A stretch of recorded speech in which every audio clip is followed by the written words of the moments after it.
Hey!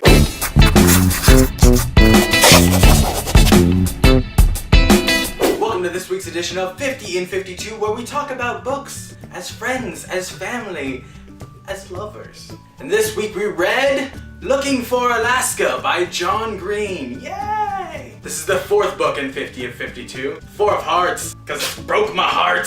Why would you do that to me, John Green? It hurts so good.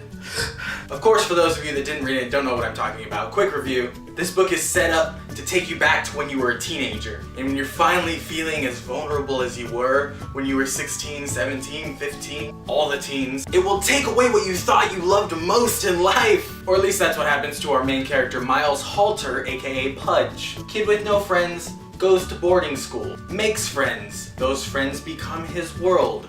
And really, to continue explaining it that simple would do a disservice to the emotion that this book instills in you. Every character from Takumi, Alaska, the Colonel, even the Eagle, you feel them, they're real, and you know someone in your life who embodies at least part of that character that you can relate to. Wrapping up the quick review, because I really want to talk about the specifics of this book, go read this book. If you haven't been following along with 50 and 52, this is the book to start at. Even if you're not doing 50 and 52 and 50 books in a year is just too much with you, this is one book that you need in your life. And that's my quick review.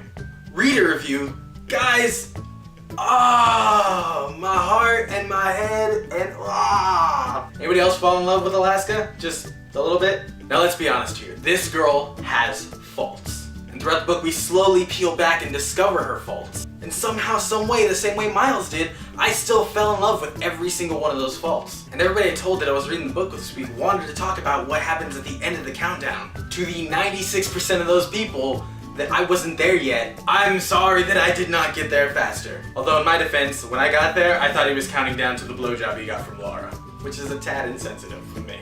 And right towards the end of the countdown, it just got calm and everything seemed to be okay. And then when Alaska comes in crying, you realize that was just the calm before the storm. Then Pudge, the character we're getting all this emotion through, just loses the thing he thought he loved most about his life at this point. And the part that's so morbidly heartbreaking is he has this obsession with learning people's last words. And he'll never know the last words of the girl he loved.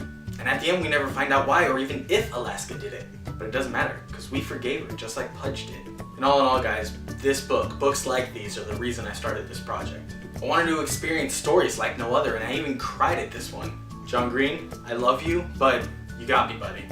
You got me hard. Wrapping up, guys, Looking for Alaska, 4 out of 5 stars. It did everything I could ask out of a book at this point. It made me feel every emotion that the main character was going through, and it was real emotions that I was feeling. You ever wake up from a dream and you have to give yourself time to figure out if it was real or not and put reality back into place? That was me every time I had to stop reading this book. But I want to know what you thought about this book. Comment down below and tell me your thoughts. And next week we are reading Love Minus 80 by Will McIntosh. First week of February, so Spencer's reading with us. If you want to follow her, her Twitter's on the screen, @Snowball. Follow me, @Hawkillies. Like, favorite, comment, subscribe. Follow the Tumblr, readingfordays.tumblr.com. Make sure to watch out the entire week of February, because we might have a little contest coming up. More details on that later. That's all for this week, guys, in the 50 and 52 project. Use the hashtag 50 and 52, and we'll see you next week. Read on.